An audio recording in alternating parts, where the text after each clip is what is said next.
যখন খবর পেলাম যে এই শতবর্ষের যে অনুষ্ঠান চলছে রাত্রসংঘ পৌরসভা, খানিকটা মন খারাপ হয়েছে। এখন তো সেভাবে খবর পাচ্ছি বলতে অনেক কাজ দেখছি পাড়ার লোকেদের নিয়ে বসে, যারা বেনিফিশিয়ারি আর কি, যারা কাজটা পাচ্ছে তাদের নিয়ে বসা হয় কিনা যায় না।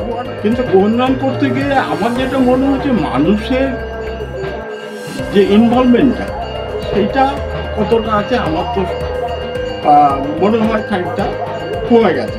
মানুষের ইনভলভমেন্ট, যাদের জন্য কাজ করছে তাদেরকে নিয়ে কাজ করা যেটা, সেটা খুব একটা আছে বলে আমার মনে হয় না। নমস্কার, আপনারা দেখছেন সোনারপুর বার্তা।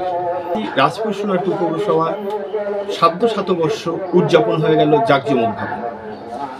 আমরা দেখলাম যে শতবর্ষ অনেকেই উপস্থিত ছিলেন, যারা উপস্থিত ছিলেন না তাদের মধ্যে আমরা উপস্থিত হয়েছি সেরকমই এক পৌরপিতা গোপালচন্দ্র মণ্ডল, যিনি রাজপুর সোনারপুর পৌরসভা নামকরণ যখন প্রথম হয়েছিল 1993, কিন্তু প্রথম বছর হয়েছিল নমিনেট ক্যান্ডিডেট, কিন্তু তারপরে যখন প্রথম 94 সালে নির্বাচনের মাধ্যমে পৌরসভায় পৌরপিতা নির্বাচিত হয়েছিলেন, সেই সময়কার প্রথম পৌরপিতা শ্রী গোপালচন্দ্র মণ্ডল মহাশয়ের কাছ থেকে সেই দিনের কিছু স্মৃতিচারণা আমরা জেনে নেব।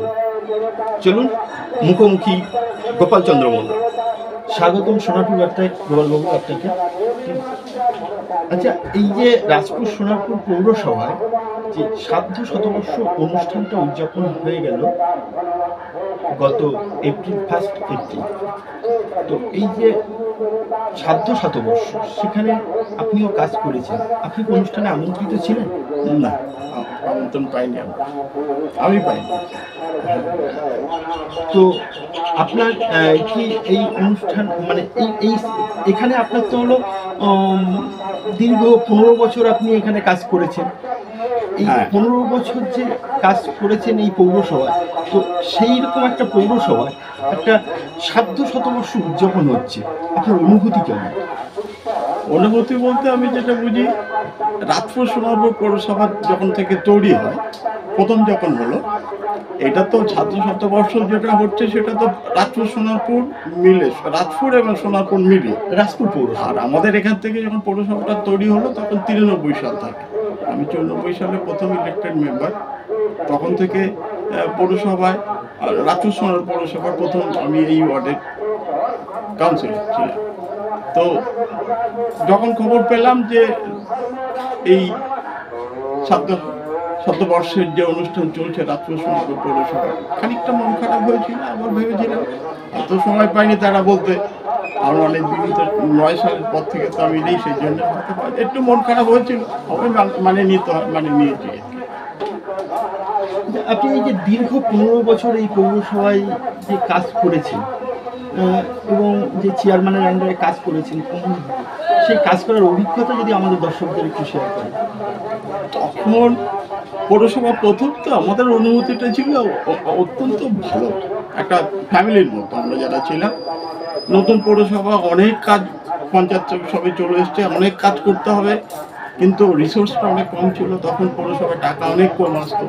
একটা অভিজ্ঞতার কথা বলি, সেটা হচ্ছে প্রথম যখন বোর্ড মিটিং হয় 1994 সালে, এই জুলাই মাসে, তো আমাদের তখন ছিল 27 জন কাউন্সিলর। এটা হওয়ার পরে তখন আমাদের যখন উন্নয়নের জন্য সমস্ত ভাগটা করছে, প্রথম বোর্ড মিটিংয়ে আমাদের ওয়ার্ডের জন্য টাকা ধার্য হয়েছিল মাত্র 25,000 টাকা। সেই অবস্থা থেকে দাঁড়িয়ে তখন আমরা কাজ আরম্ভ করি, সেখান থেকে চলতে আজকে এই অবস্থা দাঁড়িয়েছে। অনুভূতিটা ছিল অত্যন্ত ভালো, কাজ করার ইচ্ছাও ছিল, কাজ করা যেত। এলাকা নতুন তৈরি হচ্ছে, এখন যে জনবসতি আমাদের ওয়ার্ডে তৈরি হচ্ছে তার তো 3 ডবল হয়ে গেছে, তখন যা জনবসতি ছিল অনেক বেশি হয়ে গেছে। কাজ করার অনুভূতিটা অত্যন্ত ভালো ছিল। যতদিন পৌরসভায় কাজ করেছি, সমস্ত জনগণের সঙ্গে মিশে, পৌরসভার সমস্ত কর্মচারীদের সঙ্গে মিশে কাজটা করতাম আমরা। এবং চেয়ারম্যান যিনি ছিলেন, উনি তো আমাদের প্রধান ছিলেন, সমস্ত টিমটাকে পরিচালনা করতেন। আমরাও এখানে নাগরিক কমিটি তৈরি করি। এখন যেমন ওয়ার্ড কমিটি আছে, তখন আমাদের নাগরিক কমিটি ছিল বর্ধিত হয়, তখন ওয়ার্ড কমিটি কমপ্লিটও করেন, আমরা কিন্তু নাগরিক কমিটি ছিল, আমাদের করেছিলাম। করে তাই নাগরিক কমিটিকে নিয়ে আমরা যে কোনো ডিসিশন, যে কোনো কাজ আমরা নাগরিক কমিটি বসে আলোচনা করতাম। যদি কোনো একটা জায়গায় আমরা রাস্তা তৈরি করতে যেতাম, তখন সেই পাড়াতে কোথা থেকে কত কাজ হবে, কি কাজ হবে, তার এস্টিমেট ভ্যালু কত, কোন কাজটা হবে, জনগণকে নিয়ে বসতাম, সমস্ত কিছু তাদের জানিয়ে দেওয়া হতো। আমরা জানাতাম এই কাজটা করতে যাচ্ছি, আমরা অংশগ্রহণ করুন এবং কাজ বুঝে নেন। সেটা করতাম, কাজ করতে আনন্দ পেতাম, জনগণের সহযোগিতা অনেক পেতাম। তাহলে কি আপনি বলতে চাইছেন যে তখন এগুলোকে জানানো হতো, এখন আর জানানো হচ্ছে না? এখন তো সেভাবে খবর পাচ্ছি বলতে অনেক কাজ দেখছি পাড়ার লোকেদের নিয়ে বসে, যারা বেনিফিশিয়ারি আর কি, যারা কাজটা পাচ্ছে তাদের নিয়ে বসা হয় কিনা যায় না। ওয়ার্ড কমিটির মিটিং টিটিংগুলো হয় নিশ্চয়ই, কিন্তু এলাকার লোকের ইনভলভমেন্টটা কতটা আছে সেটা আমার সন্দেহ আছে। আমি একেবারে হচ্ছে না বা করছে না কোথাও সেটা তো বলতে পারবো না, আমি যেটা আমার এলাকায় দেখি।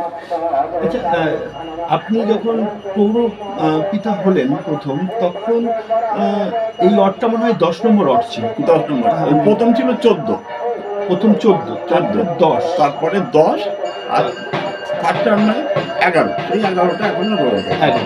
তো এই যে এই 11, এখন বর্তমান 11 নম্বর ওয়ার্ডে যে পৌর পরিষেবা দিচ্ছেন, আপনার পরিষেবার সঙ্গে এই পরিষেবার কোনো পার্থক্য আপনি কি দেখতে পাচ্ছেন? এটা তো কথা বলতে গেলে অনেক কথাই বলতে হয়। পার্থক্য ছিল, এখন অনেক টাকা আসে সেন্ট্রাল গভর্নমেন্ট থেকে, একটা ফান্ড আছে, স্টেট গভর্নমেন্টে আছে, পৌরসভা রিসোর্স থেকে অনেক টাকা কালেকশন হয়। তো উন্নয়নটা প্রচুর হচ্ছে, কিন্তু উন্নয়ন করতে গিয়ে আমার যেটা মনে হচ্ছে মানুষের যে ইনভলভমেন্টটা সেইটা কতটা আছে আমার তো মনে হয় খানিকটা কমে গেছে। মানুষের ইনভলভমেন্ট, যাদের জন্য কাজ করছে তাদেরকে নিয়ে কাজ করার যেটা, সেটা খুব একটা আছে বলে তো আমার মনে হয় না।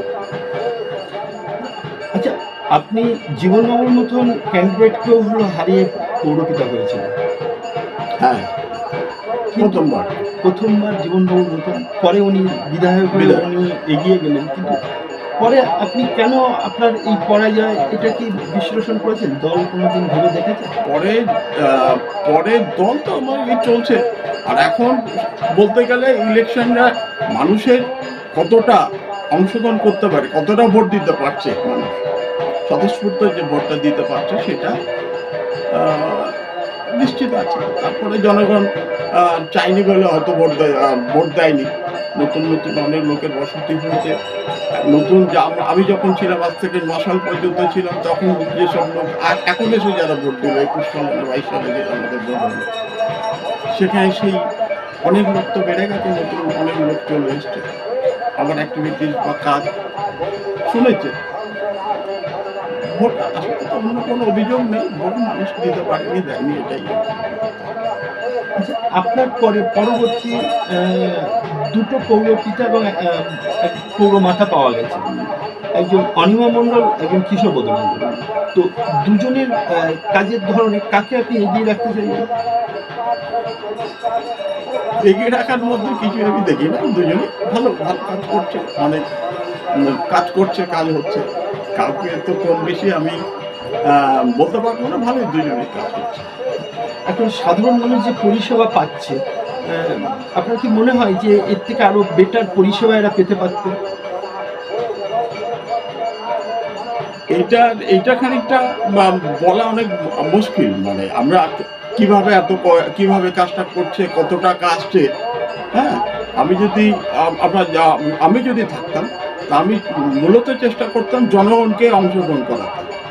আমার মনে হচ্ছে জনগণের এই কাজে পৌর যে উন্নয়ন হচ্ছে, তাতে জনগণের অংশগ্রহণটা অনেক কম মনে হচ্ছে। আমার ব্যক্তিগত ধারণা, বলতে পারি অনেক কম হচ্ছে। আচ্ছা, আপনি কাজ করেছেন কমল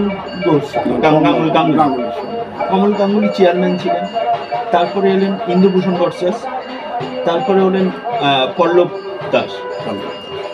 তো এই যে তিনজন চেয়ারম্যানের কাজে আপনি কাকে কত নম্বর দিতেন?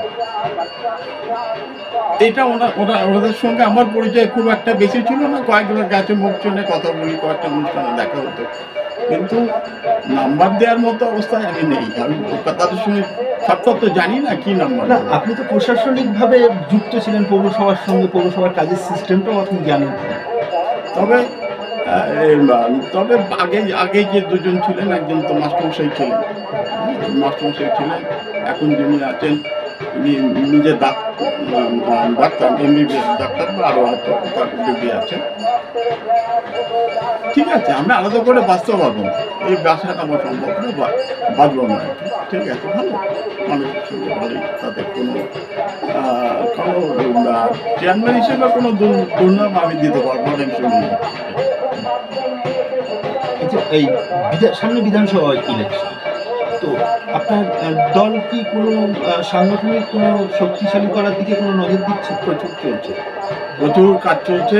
নতুন নতুন ছেলেরা, সে আমাদের যুব ছাত্র থেকে প্রচুর নতুন ছেলে আসছে, কিন্তু হয় কি আমাদের প্রচারটা আমাদের দলের, আমরা সিপিআইএম পার্টি করি, তো সিপিআইএম পার্টি করতে গিয়ে আমাদের প্রচারটা অনেক কম হচ্ছে।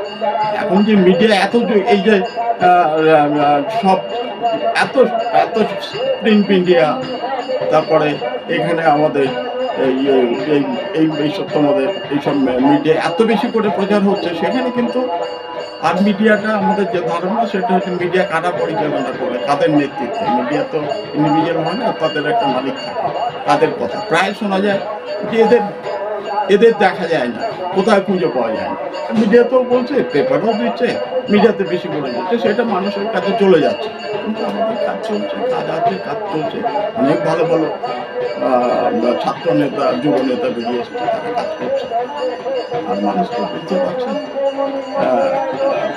সঠিক করে মানুষের অংশগ্রহণটা কি ইলেকশনে কি সমস্ত কাজে কম হচ্ছে বলে এটাকে ডেভেলপ করার কথা ভাবছেন?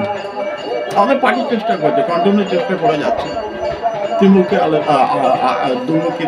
করে আক্রমণ চলছে। তো একদিকে এখনকার যারা সরকার আছে, তৃণমূল সরকার, যেভাবে তারা রাজ্যটাকে চালাতে চাচ্ছে, সঙ্গে আবার সেন্ট্রাল গভর্নমেন্ট তারা যেভাবে চালানোর চেষ্টা করছে, ধর্মীয় দুটো আমাদের রাজ্যের মধ্যে, আমাদের দেশের মধ্যে, ধর্মের মধ্যে, মানুষের মধ্যে, সম্প্রদায়ের মধ্যে যে বিভেদ তৈরি হচ্ছে, সেটা অদূর ভবিষ্যতে খুব খারাপ একটা জায়গায় চলে যাবে।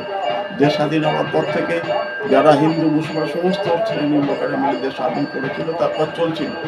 এখন যে জায়গায় চলে যাচ্ছে, উভয় সম্প্রদায়ের মধ্যে একটা অবিশ্বাসের বাতাবরণ তৈরি হচ্ছে। আমার যেটা মনে হচ্ছে, আমার কর্তৃগণ্ডের মধ্যে আমি যেটা দেখেছি, এটা কিন্তু খুব খারাপ। সামনে পৌরসভার ইলেকশনে আপনাকে কি আমরা আবার ক্যান্ডিডেট হিসাবে দেখতে পাবো? এটা আমাদের ব্যক্তিগত কোনো ব্যাপার থাকে না, তার কারণে আমাদের পার্টির সমস্তটা নির্দেশ মেনে চলতে হয়, আমরা সেইভাবে চলি। যদি সুস্থ থাকি, পার্টি যদি বলে, অবশ্যই করব। আর পার্টির সমস্ত কিছু ব্যক্তিগত মত আমাদের এই দাঁড়ানোর ব্যাপারটা মনে থাকে না। পার্টি আমরা যখন দাঁড়াচ্ছি, ইন্ডিভিজুয়াল আমি দাঁড়াচ্ছি, সমস্ত দায়িত্ব তো পার্টির থাকে, পার্টির কাজ করায়। ইন্ডিভিজুয়ালি কোনো কারো রকম জানো, পার্টি যদি চায় নিশ্চয়ই কাজ তো পার্টির মধ্যে একই কাজ করছি, কন্টিনিউ আমাদের পার্টির যে কাজ সেগুলো করে যাচ্ছি, এটাই আমাদের সোনারপুর বার্তার মাধ্যমে এই সাধ্য শতবর্ষে পৌর বাসিন্দাদের কোনো বার্তা দিতে চাইছি। পৌরবাসী পুরাতন কাউন্সিলর হিসেবে আমি যেটা বলবো, পৌরসভা এখন যে চারিদিকে কাজ চলছে, কিছু কাজ আমাদের প্রচেষ্টা তখন থেকে আমরা চালিয়ে যেতাম, যেমন বাড়িতে বাড়িতে জল সরবরাহ, আর তারপর চারিদিকে কিছু উন্নয়ন, একটা উন্নয়ন তো আর একটা উন্নয়ন ডেকে আনে। এখনো অনেক কাজ বাকি আছে, সেই জন্য পৌরবাসীদের কাছে আমার বার্তারা, আপনারা নির্ভয় ভোট দিন, কোনো সাম্প্রদায়িক বিভেদের মধ্যে আপনারা যাবেন না, শান্তিতে সুস্থ শরীরে ছেলে মেয়ে নিয়ে বাস করুন, এটাই।